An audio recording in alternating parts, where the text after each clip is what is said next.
درود بر شما دوستان عزیز. امروز اومدم براتون یه پاستا آلفردو درست کنم با یه حالتی که توی خونه بتونین درست کنین، مشابه خیلی نزدیک باشه به ورژن رستورانیش. البته نه رسیپی اورجینال، ورژن رستورانی داخل ایران. ما پاستا رو احتیاج داریم برای این آلفردویی که می‌خوایم درست کنیم. شیر خامه، سینه مرغ مرینیت شده، سیر، عصاره مرغ، جوز هندی، نمک، فلفل سفید. خب برای درست کردن پاستاتون به یک سری آماده سازی احتیاج دارید. اولین و مهمترین آماده سازی که باید انجام بدید پختن پاستاتونه. شما به ازای هر یک پرس پاستایی که میخواین بذارین، چه داخل خونه چه داخل رستوران، 100 گرم پاستای خام نیاز دارین. شما 100 گرم پاستای خامتون رو وزن میکنین، یا اگه برای یک پرس بخواین درست کنین، اگه بیشتر که بیشتر، به ازای هر نفر 100 گرم پاستاتون رو وزن میکنین، داخل پاستا ساز یا داخل قابلمه پر از آبی که یکم روغن و نمک داره میذارین میجوشه. یه پوره سیر یا حریره سیر باید درست کنید که ترکیبی میشه از سیر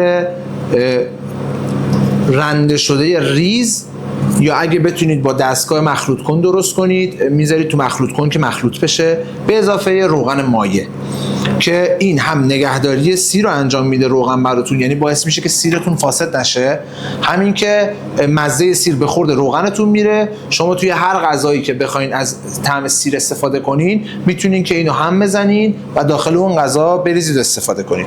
حالا ما برای اولین گام طبق همون صحبتی که کردیم میریم که پنمون رو بذاریم بپزه. دوستان عزیز، اینو دقت داشته باشین، پاستاها اشکال مختلفی دارن و هر شکل پاستا یه اسم خاص خودشو داره. ما پاستایی که برای این غذا درست میکنیم بهش میگن پنه ریگاته. پنه ریگاته این شکلی هستش که به صورت لوله‌ایه و سر و تهش به صورت اوریب برش خورده. این میشه پنه ریگاته که تمام اشکال مختلف پاستا هر کدوم اسم اون غذا رو میگیره. برای مثال فتوچینی میشه اون رشته های باریک و بلندی که توی رستوران ها میبینین قطعا درست میکنن. اسپاگتی میشه رشته های نازک و بلند.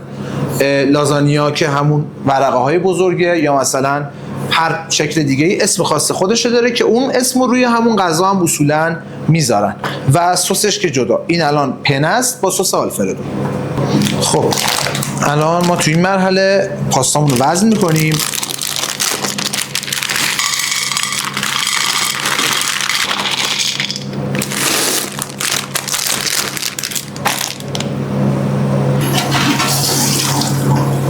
دوستان عزیز دقت داشته باشین که پاستاتون خیلی باید آروم و با احتیاط ریخته بشه داخل ظرف پخت یا داخل ظرف‌های دیگه که ضربه نخوره و نشکنه. اینو میریزیم داخل پاستا سازمون و میذاریم داخل آب. خب الان میریم سراغ درست کردن پوره سیر یا همون حریره سیر. سیرمون رو برمیداریم، پخ چاقو رو میذاریم روش، فشار میدیم و پوستش رو جدا میکنیم ازش.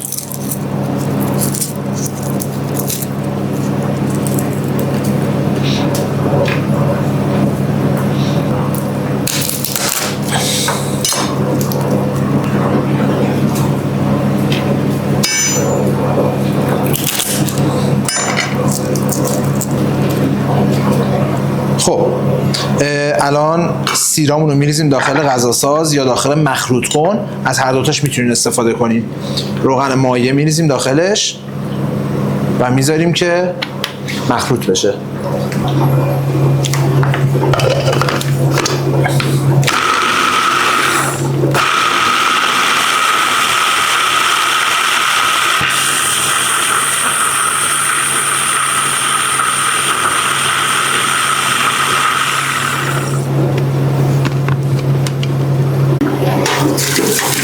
خب بهترین پخت برای پنه ریگاته اینه که شما وقتی که یه برش عمودی ازش میزنید یه لایه سفید نازک داخل برشتون مونده باشه. حالا بعد از اینکه پاستاتون رو از توی آب در آوردین، یک مقداری روغن روی پاستاهاتون میدین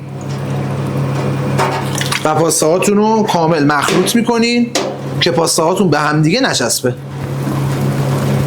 الان اگر دقت کنین تمام پاستا ها سطحشون یک دست براق شده. برای استفاده راحت تر از پوره سیرتون بهترین گزینه اینه که شما پوره سیرتون رو توی جاسوسی بریزین. ما یه جاسوسی رو برمی‌داریم، یه قیف روش میذاریم و پوره سیرمون رو داخلش میریزیم.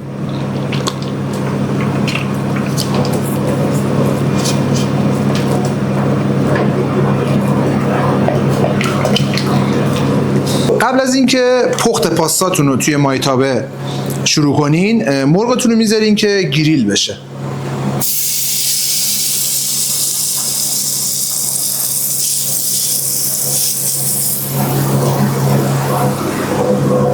روغنمون رو میریزیم. اولین کاری که میکنیم اینه که قارچمون رو اضافه میکنیم داخل مایتابمون.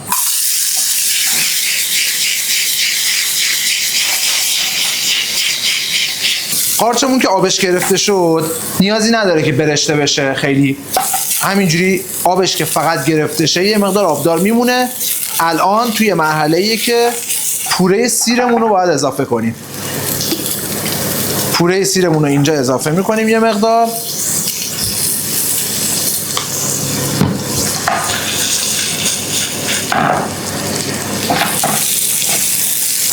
چون سیر زود میسوزه سریع باید شیر و خاممون رو داخلش اضافه کنیم.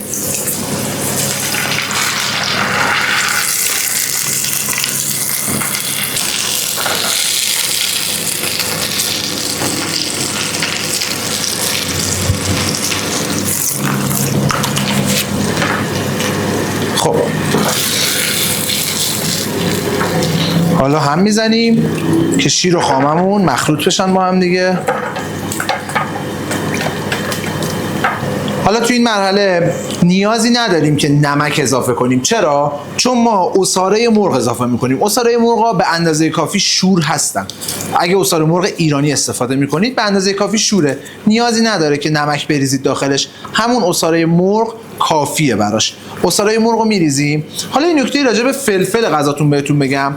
اگه فلفل سفید داشته باشید همینجا میتونید اضافه کنید به غذاتون، اما اگه فلفل سیاه دارید فلفل سیاه رو آخرین مرحله اضافه کنید، به خاطر اینکه باعث میشه که غذاتون هم کدر بشه هم تیره بشه.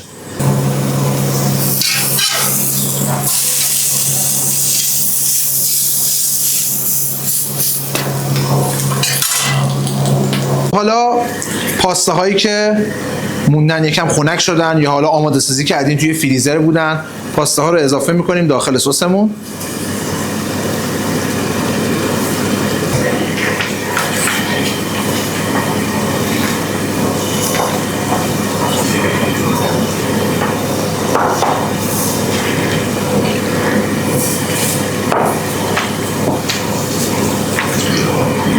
اینکه پاستاتون نماسه یا سس شل باشه یا سفت باشه رو میتونید با شیرتون تنظیم کنین. اگر همون لحظه داغ قرار میل کنین یا اگه توی رستوران هستین و همون لحظه قرار بره سر میز، باید حتما جوری تنظیم کنین که از لحظه‌ای که سروش میکنین داخل بشقاب تا اون لحظه‌ای که میخواد بره سر میز مشتری یا اون لحظه‌ای که میخواین میل کنین، این حالت براق و به خورد رفتن سس داخل پاستاتون رو حفظ کنه.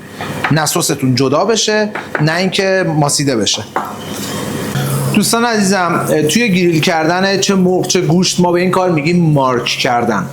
توی گریل شیاردار یا همون چارکل گریل وقتی میخواین که زیبایی توی پختتون حفظ بشه، شما یک بار مرغ یا گوشتون رو از این سمت و یک بار از این سمت میذارین میپزه که شیارهای گریلتون برشتگیش بیفته روی گوشت یا مرغتون. بعدش برای روی دیگه دوباره همونو برمیگردونید. قشنگ شیارها روی سطح گوشت یا مرغتون میفته و شکل خوشگل‌تری رو به خودش میگیره. راجع به مرینیت مرغمون بخوام بهتون توضیح بدم، شما یکی از مناسب ترین مرینیت هایی که برای سینه مرغ یا فیله مرغ میتونین انجام بدین، روغن مایع، خردل دژون یا همون سس خردل ایرانی هم میتونین استفاده کنین، ادویه پول بیبر که اگه بخوام نشونتون بدم این ادویه پول بیبر هسته، ادویه ترکی فلفلیه که چربه داخل روغنه. ادویه پول بیبر و اگه تندی بیشتر دوست داشتین میتونین فلفل سیاه یا سفید اضافه کنین داخلش و الا همون ادویه پول بیبر کافیه. اگه دوست داشتین میتونین از رزماری استفاده کنین داخلش یا حتی برش های سیر.